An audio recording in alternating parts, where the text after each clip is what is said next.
नमस्कार दोस्तों, अगर आप हरियाणा से हो, हरियाणा स्टेट से बिलोंग करते हो और आप वर्कर हो, आप बिल्डिंग निर्माण से संबंधित कोई काम करते हो, भवन निर्माण से संबंधित कोई काम करते हो, आप वर्कर हो या राजमिस्त्री हो या वेल्डर हो, प्लम्बर हो या बढ़ई हो या फिर आप पेंटर हो, कोई भी आप बिल्डिंग निर्माण से रिगार्डिंग आप काम करते हो, तो आपके पास लेबर कार्ड बना होगा। आपके पास लेबर कार्ड अगर बना हुआ है, लेबर कॉपी या लेबर कार्ड जिसको कहते हैं, मजदूरी कॉपी जिसको कहते हैं, जो कि आपकी इस तरह से दिखाई देती है। ये ऑफलाइन और ऑनलाइन होती है। ये आप ऑफलाइन कॉपी देख रहे हो और ये है वो ऑनलाइन कॉपी आप देख रहे हो। अगर आपके पास इस तरह की कॉपी बनी हुई है, अगर ऑफलाइन बनी हुई तो उसको ऑनलाइन करवा लीजिए। ऑनलाइन कॉपी करने के बाद इस पे काफी सारी स्कीम्स है। इस वीडियो में मैं आपको सभी स्कीम के बारे में बताऊंगा।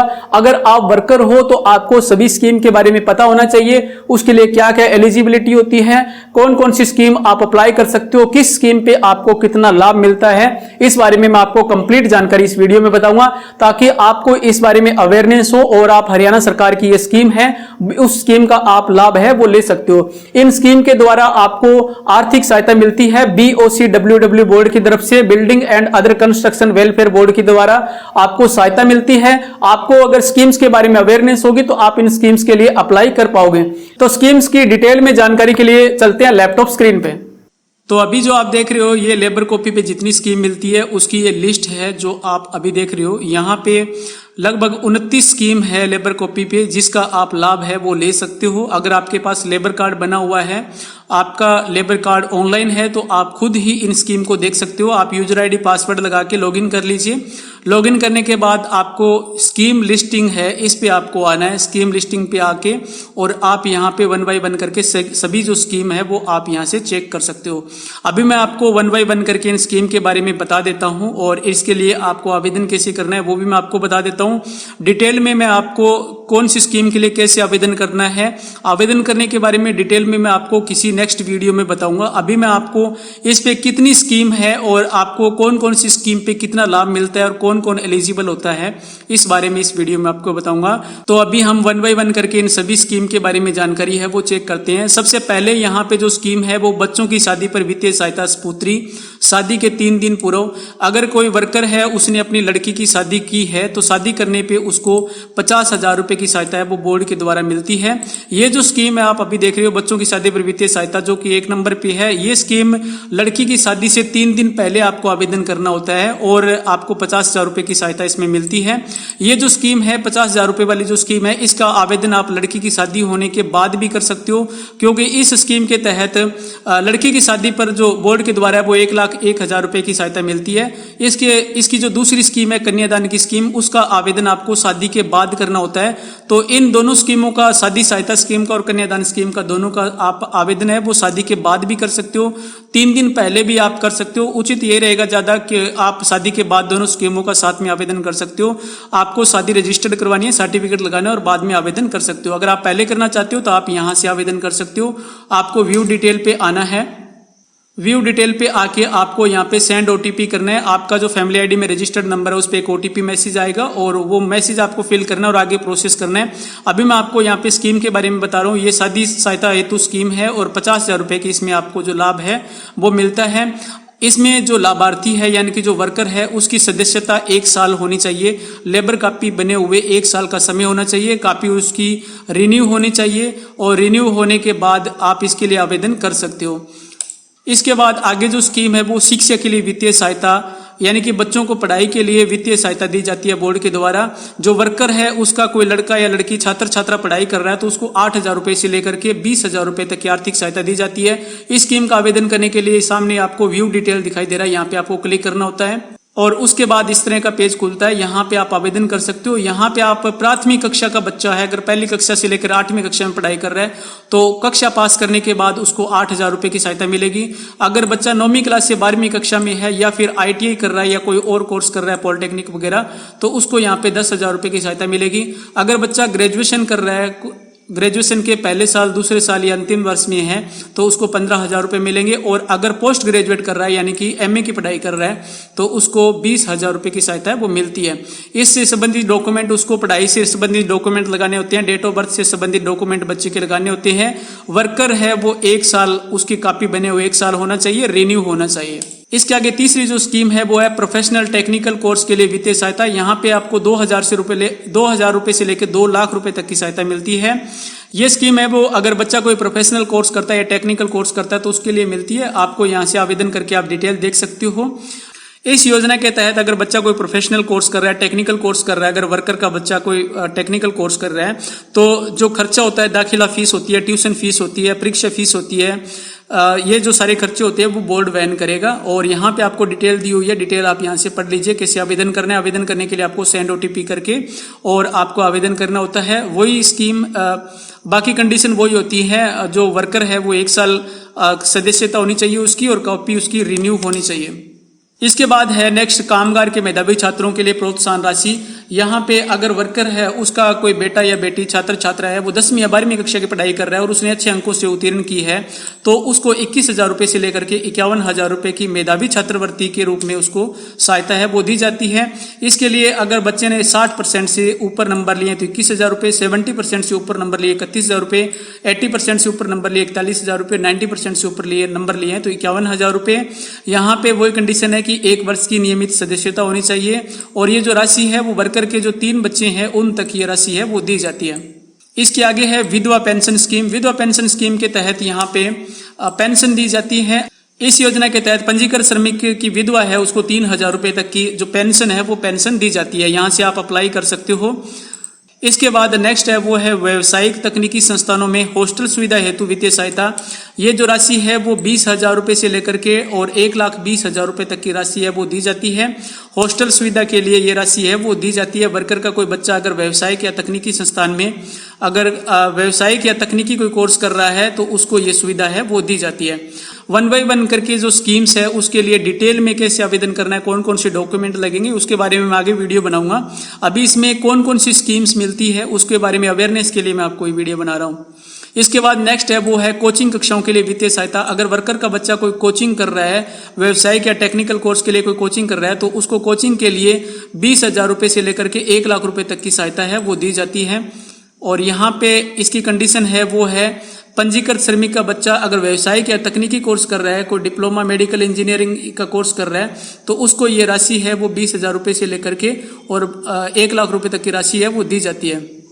इसके बाद है मातृत्व स्कीम, मातृत्व लाभ योजना। इस योजना के तहत अगर वर्कर लेडीज वर्कर है तो लेडीज वर्कर को मातृत्व स्कीम के लिए अगर डिलीवरी होती है, वो बच्चे को जन्म देती है तो उसको 36,000 रुपये की आर्थिक सहायता है बोर्ड के द्वारा दी जाती है। यहाँ पे जो महिला श्रमिक है उसकी 1 वर्ष की नियमित सदस्यता होनी चाहिए और जन्म के उपरांत जन्म प्रमाण पत्र और ये बाकी जो सारे डॉक्यूमेंट है, इससे संबंधित डॉक्यूमेंट है वो यहाँ से आप रीड कर लीजिए। ये जो मातृत्व लाभ है वो 2 बच्चों तक की दिया जाता है। जो पहले 2 बच्चे होते हैं उनके लिए मातृत्व योजना का लाभ है वो दिया जाता है। आवेदन पत्र सभी दस्तावेजों के साथ जो डिलीवरी होती है उसके बाद 1 वर्ष के अंदर अंदर उनको आवेदन है वो देना होता है। इसके बाद है पितृत्व लाभ। पितृत्व योजना के तहत अगर जेंट्स है और इस योजना के तहत अगर जेंट्स वर्कर है और वो पिता बना है तो पितृत्व लाभ योजना के तहत उसको 21,000 रुपये की आर्थिक सहायता है वो बोर्ड द्वारा दी जाती है। इसके बाद है औजार टूल खरीदने हेतु उपदान, यानी कि अगर वर्कर के पास औजार नहीं है, औजार वगैरह खरीदने के लिए बोर्ड के द्वारा 8,000 रुपये की आर्थिक सहायता है वो दी जाती है। ये काफ़ी पॉपुलर स्कीम है, इसके लिए लगभग सभी वर्कर आवेदन करते हैं। 8,000 रुपये की सहायता इसमें दी जाती है। आपको यहाँ पे व्यू डिटेल है, यहाँ पे क्लिक करके और इस स्कीम के लिए आवेदन है वो कर सकते हो। पंजीकृत की 1 वर्ष की पंजीकृत श्रमिक है उसकी 1 वर्ष की नियमित सदस्यता होनी चाहिए, फीस वगैरह भरी होनी चाहिए, कापी रिन्यू की होनी चाहिए और पिछले 1 साल में 90 दिन का काम उसने कहीं किया होगा तभी उसको ये लाभ है वो मिलेगा। इसके बाद नेक्स्ट है वो है मुख्यमंत्री महिला श्रमिक सम्मान योजना। इस योजना के तहत ये लेडीज वर्कर के लिए योजना है। इस योजना के तहत लेडीज को 5100 रुपये की सहायता है वो मिलती है डिपार्टमेंट की तरफ से। आवेदन करने के लिए आपको व्यू डिटेल पे यहाँ पे क्लिक करना होता है और इसमें ये जो लाभ है वो लेडीज को साड़ी, सूट, चप्पल, रेनकोट, छाता वगैरह ये सब खरीदने के लिए उसको 5100 रुपये की सहायता है वो मिलती है। हर साल ये सहायता मिलती है और नवीनीकरण पे ये सहायता है वो लेडीज को मिलती है। आवेदन करने के लिए आप यहाँ से आवेदन कर सकते हो। सेम कंडीशन है इसके लिए, 1 साल की नियमित सदस्यता होनी चाहिए और लेडीज वर्कर है वो पिछले साल उसने 90 दिन कहीं काम किया होता है, वो सिर्फ उसको साथ में संलग्न करनी होती है। इसके बाद नेक्स्ट है सिलाई मशीन के लिए 3500 रुपये। लेडीज को सिलाई मशीन खरीदने के लिए 3500 रुपये मिलते हैं अगर 1 साल की नियमित सदस्यता है तो वो यहाँ से आवेदन कर सकती है। और ये जो स्कीम है वो एक ही बार मिलती है, इसके लिए यहाँ से आवेदन है वो किया जाएगा। इसके बाद नेक्स्ट है वो है साइकिल योजना। साइकिल योजना के तहत वर्कर को साइकिल खरीदने के लिए 3,000 रुपये की सहायता है वो बोर्ड के द्वारा दी जाती है। इसमें वर्कर है वो 1 साल की नियमित सदस्यता होनी चाहिए और इसके अलावा साइकिल खरीदने के लिए उसका एक अंडरटेकिंग फार्म लगाना होता है और 1 साल में उसने 90 दिन कहाँ पे काम किया वो वर्क स्लिप वगैरह उसको साथ में संलग्न करनी होती है। इस योजना के तहत 3,000 रुपये की आर्थिक सहायता वो वर्कर को मिलती है।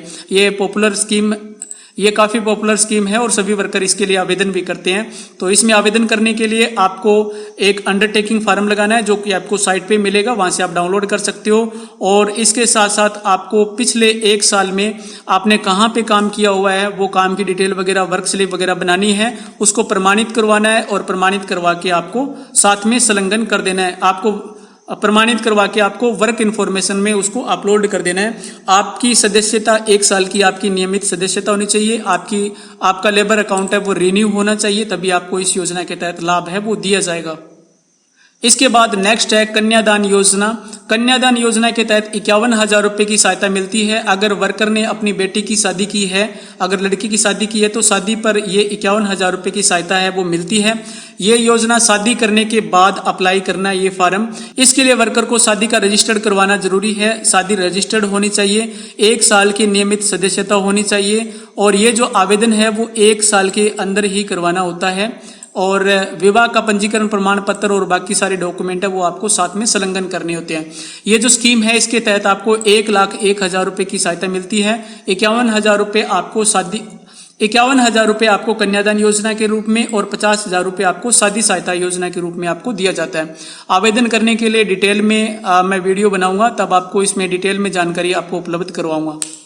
इसके बाद नेक्स्ट है बच्चों की शादी पर वित्तीय सहायता सुपुत्री। बेटी की शादी करने पे 50,000 रुपये की सहायता मिलती है, जैसे मैंने आपको अभी बताया था। ये 50,000 रुपये के आपको अलग से आवेदन करना है, 51,000 रुपये के लिए आपको अलग से आवेदन करना है। इसके लिए भी आपको विवाह प्रमाण पत्र यानी कि मैरिज रजिस्ट्रेशन सर्टिफिकेट आपको लगाना होता है। जैसे कि मैं आपको शुरू में स्टार्टिंग में बताया था, जो 1 नंबर पे स्कीम दे रखी है वो स्कीम आप यहाँ पे लगा सकते हो। ये शादी के बाद लगानी होती है, आपको एक ही बार लगानी है। अगर शादी से पहले लगाओगे तो 3 दिन पहले लगानी होती है, शादी के बाद लगाओगे तो मैरिज रजिस्टर्ड करवा के आपको ये स्कीम लगानी होती है। शादी के बाद इस स्कीम को आप लगा सकते हो, दोनों स्कीम को आप इकट्ठा यहाँ पे शादी के बाद लगा सकते हो। और इस स्कीम को कैसे आपको लगाना है, कौन कौन सी डॉक्यूमेंट रहेगा, डिटेल में आपको मैं अलग वीडियो में बताऊंगा। इसके बाद नेक्स्ट है बच्चों की शादी पर वित्तीय सहायता सुपुत्र, यानी कि अगर वर्कर है वो अपने बेटे की शादी कर रहा है, अगर लड़के की शादी कर रहा है तो लड़के की शादी पर 21,000 रुपये की सहायता मिलती है। इसमें वही कंडीशन है, 1 वर्ष की नियमित सदस्यता होनी चाहिए, विवाह पंजीकरण प्रमाण पत्र और अन्य डॉक्यूमेंट है वो साथ में लगाने होती है। यहाँ पे आप सेंड OTP पे क्लिक करके आपका जो रजिस्टर्ड नंबर है उस पर एक OTP मैसेज आता है, वो आपको वेरीफाइड करके और आगे प्रोसेस करना होता है। डिटेल में आपको इसमें नहीं बता सकता क्योंकि ये वीडियो काफ़ी ज़्यादा लंबा हो जाएगा और आपको असुविधा होगी, ताकि मैं आपको शॉर्ट में स्कीम्स के बारे में बताना चाहता हूँ, ताकि आपको स्कीम्स के बारे में जानकारी है वो मिल सके। इसके बाद नेक्स्ट है वो है पैतृक घर जाने पर किराया। अगर वर्कर पैतृक घर जाता है तो उसको 100 रुपये से लेकर के और 10,000 रुपये तक का किराए के रूप में सहायता है वो बोर्ड के द्वारा यहाँ पे दी जाती है। इसके लिए आपको रेल की टिकट है या फिर हरियाणा रोडवेज की टिकट है वो आपको यहाँ पे लगानी होती है। इसके बाद है मुफ्त भ्रमण सुविधा। अगर वर्कर कोई ऐतिहासिक स्थल पे या धार्मिक स्थल पे घूमने के लिए जाता है तो उसको 100 रुपये से लेकर के 10,000 रुपये तक की सहायता है वो बोर्ड के द्वारा दी जाती है। इसमें परिवार के 4 सदस्य जा सकते हैं घूमने के लिए और यहाँ पे 1 वर्ष की नियमित सदस्यता होनी चाहिए। मूल यात्रा का टिकट प्रमाण पत्र और धार्मिक ऐतिहासिक स्थलों पर भ्रमण करने की अवधि है वो 10 दिनों से कम होनी चाहिए। 10 दिनों से अधिक अगर होगी तो आपको ये लाभ नहीं मिलेगा। टिकट वगैरह आपको साथ में संलग्न करनी होती है। इसके बाद है अक्षम बच्चों की वित्तीय सहायता। अगर वर्कर का कोई बच्चा हैंडीकैप्ड है, अक्षम है, तो उसको 2500 रुपये मासिक पेंशन है वो बोर्ड के द्वारा दी जाती है। अगर कोई बच्चा मेडिकल अथॉरिटी द्वारा 50% या इससे अधिक शारीरिक या मानसिक रूप से अपंग घोषित है तो उसको 2500 रुपये की आर्थिक सहायता है वो दी जाती है। पंजीकृत श्रमिक की 1 वर्ष की नियमित सदस्यता होनी जरूरी है। कामगार के ऐसे बच्चे जो मेडिकल अथॉरिटी द्वारा 50% से ज़्यादा शारीरिक या मानसिक रूप से अक्षम है, अपंग है, तो उसको मेडिकल का सर्टिफिकेट है वो साथ में संलग्न करना होगा। और इसके अलावा उसने और कहीं आवेदन नहीं किया, इस बारे में उसको जानकारी देनी होगी। अगर उसने किसी दूसरे विभाग से पेंशन लगवा रखी है या आवेदन कर रखा है तो उसको ये पेंशन है वो नहीं मिलेगी। इसके बाद है अपंग सहायता। अपंग सहायता पे 3 लाख रुपए तक की सहायता है वो बोर्ड के द्वारा मिलती है। अगर काम के दौरान कोई दुर्घटना हो जाती है और स्थायी रूप से अगर अपंग हो जाता है वर्कर तो उसको 1.5 लाख रुपए से लेकर के 3 लाख रुपए तक की सहायता है वो बोर्ड द्वारा दी जाती है। अगर 50% अपंग हो जाता है तो 1.5 लाख रुपए, 51 से 75% है तो 2 लाख रुपए और 75% से ज्यादा है तो 3 लाख रुपए की सहायता उसको बोर्ड के द्वारा दी जाती है। इसके बाद है अपंग पेंशन योजना। इस योजना के तहत अगर हैंडीकैप्ड हो जाता है वर्कर तो उसको 3,000 रुपए की पेंशन है वो पेंशन लगाई जाती है बोर्ड के द्वारा। यहाँ पे अगर किसी संक्रामक बीमारी के रूप में या फिर कार्यस्थल पर कोई दुर्घटना हो जाने के कारण अगर अपंग हो जाता है तो उसको 3,000 रुपए प्रति माह पेंशन है वो दी जाती है। इसके लिए उसको 70% से 100% स्थायी अपंगता होने का स्वास्थ्य विभाग या हरियाणा द्वारा जारी किया गया प्रमाण पत्र उपलब्ध करवाना होगा। इसके अलावा उसको लाभार्थी को प्रत्येक वर्ष नवंबर माह में जीवन प्रमाण पत्र भी साथ में लगाना होता है। हर साल उसको नवंबर महीने में जीवन प्रमाण पत्र की अभी तक वर्कर जीवित है इस संबंध में उसको एक प्रमाण पत्र है वो उनको साथ में देना होता है या फिर उनको डिपार्टमेंट में है वो देना होता है। और यहाँ से आप आवेदन है इस योजना के लिए कर सकते हो। 1 साल की कामगार की नियमित सदस्यता होनी चाहिए और इसकी फीस वगैरह है वो भरी हुई होनी चाहिए। इसके बाद नेक्स्ट है वो है चिकित्सा सहायता। चिकित्सा सहायता योजना के तहत वर्कर को 1 लाख रुपए तक की चिकित्सा सहायता है वो दी जाती है। इसके लिए अगर कामगार दुर्घटना होने या बीमारी से पीड़ित होने पर सरकारी अस्पताल या फिर जो रजिस्टर्ड हॉस्पिटल होते हैं, निजी अगर रजिस्टर्ड कोई हॉस्पिटल है तो उसमें अगर वर्कर 4 दिन से लेकर के अगर 30 दिनों तक भर्ती रहता है, यानी कि वर्कर है वो 4 दिनों से 30 दिनों तक अगर दाखिला रहने का उसके पास प्रमाण पत्र है, कोई गंभीर बीमारी है तो इसके लिए बोर्ड द्वारा उसको 1 लाख रुपए तक की सहायता है वो दी जाती है।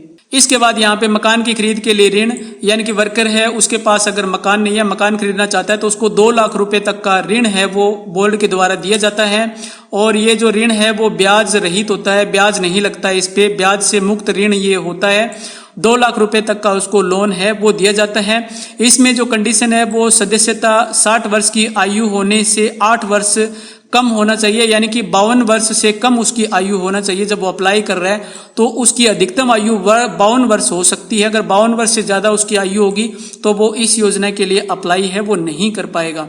इससे संबंधित और बहुत सारे डॉक्यूमेंट हैं, डिटेल में मैं आपको किसी अन्य वीडियो में इस योजना के बारे में डिटेल में बताऊंगा। अगर आपने चैनल सब्सक्राइब नहीं कर रखा है तो आप चैनल सब्सक्राइब कर लीजिए ताकि जो भी अपडेट हो नई मैं उसके बारे में आपको वीडियो के माध्यम से जरूर बताऊंगा। इसके बाद नेक्स्ट जो है वो है पेंशन की योजना। पेंशन की योजना के तहत 3,000 रुपए उसको प्रति माह पेंशन के रूप में दिया जाता है। अगर वर्कर की आयु 60 वर्ष पूरी हो चुकी है, 60 वर्ष से अधिक हो चुका है तो उसको अपनी एज के रिगार्डिंग कोई डॉक्यूमेंट है वो देना होता है, आयु के प्रमाण के लिए उसको डॉक्यूमेंट देना होता है। और उसके बाद उसकी जो पेंशन है वो 3,000 रुपए प्रति माह पेंशन है वो लग सकती है। और इसमें उसको यहाँ पे जीवन प्रमाण पत्र प्रत्येक वर्ष नवंबर महीने में जीवन प्रमाण पत्र अपलोड करवाना होता है, या तो उसको ऑनलाइन अपलोड कराना होगा या डिपार्टमेंट में उसको ये देना होगा। ठीक है, कि उसके जीवित होने का प्रमाण पत्र है वो उसको नवंबर माह में देना होता है। इसके बाद नेक्स्ट है पारिवारिक पेंशन। अगर वर्कर की पेंशन लगी हुई है और उसकी मृत्यु हो जाती है तो परिवार के सदस्यों को 500 रुपए की पेंशन है वो दी जाती है। इसके बाद है मुख्यमंत्री सामाजिक सुरक्षा योजना। इसमें 5 लाख रुपए तक की सहायता है वो बोर्ड के द्वारा दी जाती है। इसमें अगर वर्कर काम कर रहा है और काम के दौरान उसकी मृत्यु हो जाती है तो उसको 5 लाख रुपए तक की सहायता है वो बोर्ड के द्वारा दी जाती है। मुख्यमंत्री सामाजिक सुरक्षा योजना के तहत कामगार नियमित पंजीकरण होना चाहिए। कामगार का दुर्घटना के संबंध में FIR लगानी होती है, उसको पोस्टमार्टम की रिपोर्ट लगानी होती है, मृत्यु का प्रमाण पत्र उसको साथ में लगाना होता है। और नॉमिनी जो होता है, नॉमिनी के द्वारा ये फॉर्म अप्लाई किया जाता है।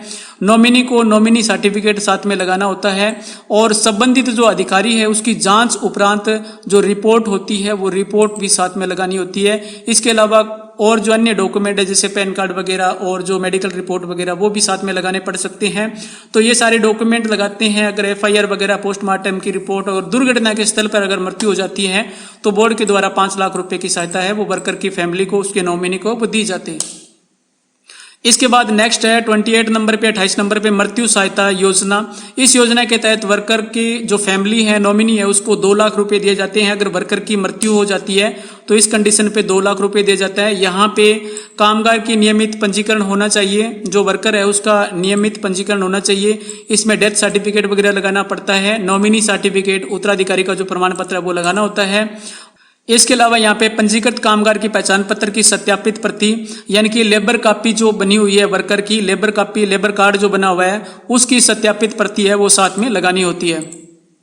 इसके बाद नेक्स्ट और लास्ट यहाँ पे है दाह संस्कार हेतु आर्थिक सहायता, यानी कि जो वर्कर है उसकी अगर मृत्यु हो गई है तो उसके अंतिम संस्कार के लिए बोर्ड के द्वारा 15,000 रुपए की सहायता है वो नॉमिनी को दी जाती है। तो इसके लिए जो जरूरी डॉक्यूमेंट है वो मृत्यु प्रमाण पत्र है और उसका नियमित पंजीकरण होना चाहिए, मृत्यु प्रमाण पत्र होना चाहिए और नॉमिनी सर्टिफिकेट है वो साथ में लगाना है। बाकी उसकी जो कॉपी बनी हुई है वर्कर की, वो लेबर कॉपी की सत्यापित प्रतियां हैं वो साथ में संलग्न करनी होती है।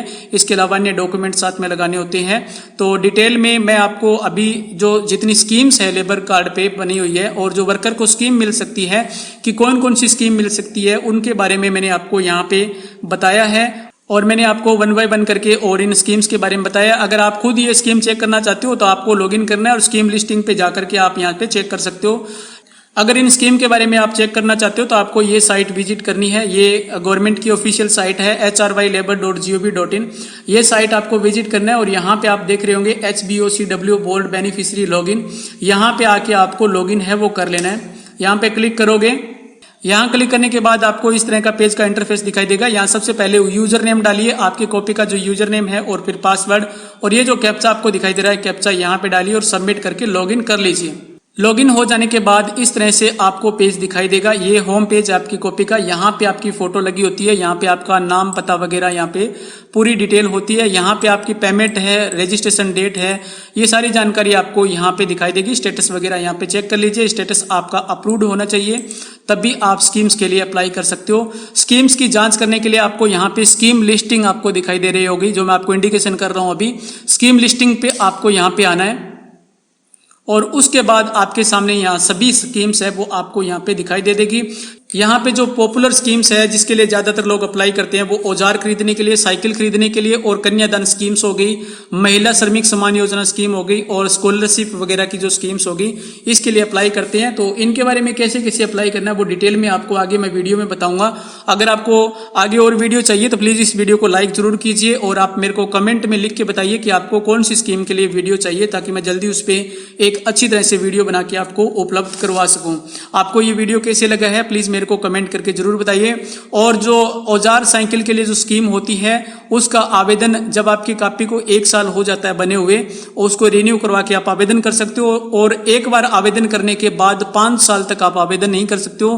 5 साल के बाद आप दोबारा से इस योजना के लिए आप आवेदन है वो कर सकते हो। ठीक है, तो इस प्रकार से मैंने आपको 1 बाय 1 करके स्कीम्स के बारे में जानकारी है वो उपलब्ध करवाने की कोशिश की है। उम्मीद करता हूं कि आपके लिए काफी हेल्पफुल वीडियो रहेगा। आपने अगर अभी तक चैनल सब्सक्राइब नहीं कर रखा है तो चैनल को सब्सक्राइब जरूर कर लीजिए। वीडियो कैसे लगा प्लीज मेरे को कमेंट में जरूर बताइए। वीडियो पूरा वॉच करने के लिए आपका बहुत बहुत धन्यवाद। जय हिंद, वंदे मातरम।